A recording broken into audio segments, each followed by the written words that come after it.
appreciate the contributions from all of you here this morning.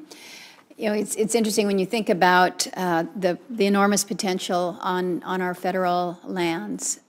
We've heard from many of the specific areas, whether it's your focus on the biomass and what we can receive the benefits from our national forests.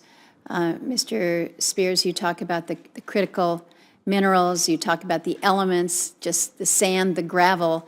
When Ms. Simmons wants to build a trail, she needs some of the stuff that you take from out of the earth there.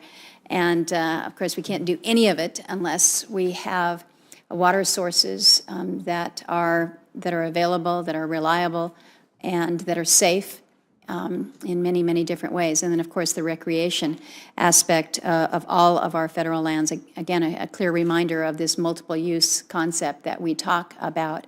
Oftentimes, though, there's not a level of equity when you think about where those dollars go in managing these lands for multiple use. Several of you have suggested that what we see in shortcomings, whether it's on trails or whether it's for our ski resorts or with our water supply. The fact that Forest Service has been up against what we call forest borrowing for as many years as they have, just basically throwing everything out of whack from the ability to manage other aspects within their jurisdiction. It's very frustrating. So I appreciate what you have all raised. What I'm hearing consistently, though, is that what would be helpful from your perspective is if we can do more here to reduce some of the uncertainty when it comes to the regulations that are coming your way, to alleviate some of the delays and the costs that are associated with that. I want to ask just a general question here, because when we're talking about multiple use, for some that want to use the trails or want to go skiing, they don't necessarily want to see a mining operation where you've got gravel extraction or rock to provide for crushing, or they don't want to see the dam here.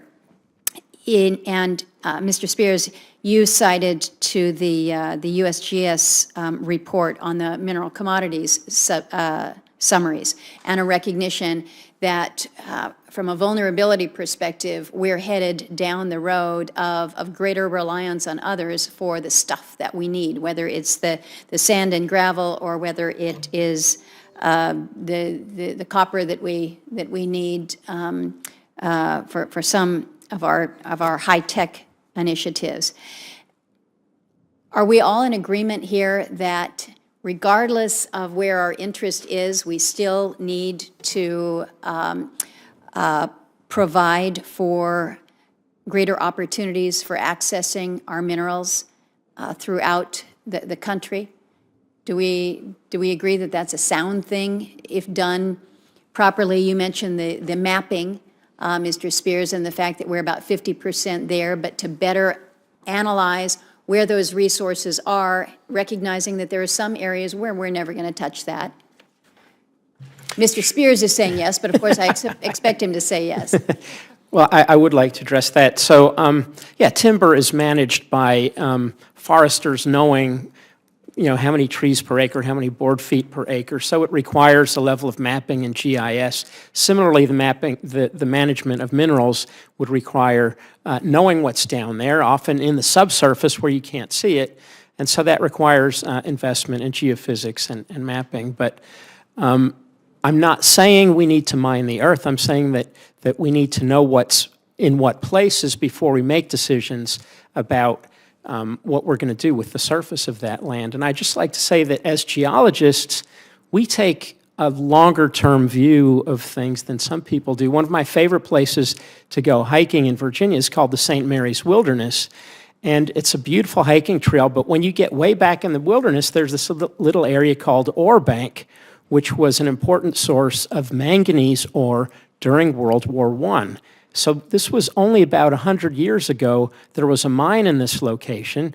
That mine was closed after, in the 1920s, that mine was closed, and now it's a beautiful wilderness area and a very popular hiking destination. So if we look at the temporal progression of land use, it's not necessary that when an area is mined, it's forever destroyed, that reclamation is a viable response and a viable way of recovering land and returning it to other uses.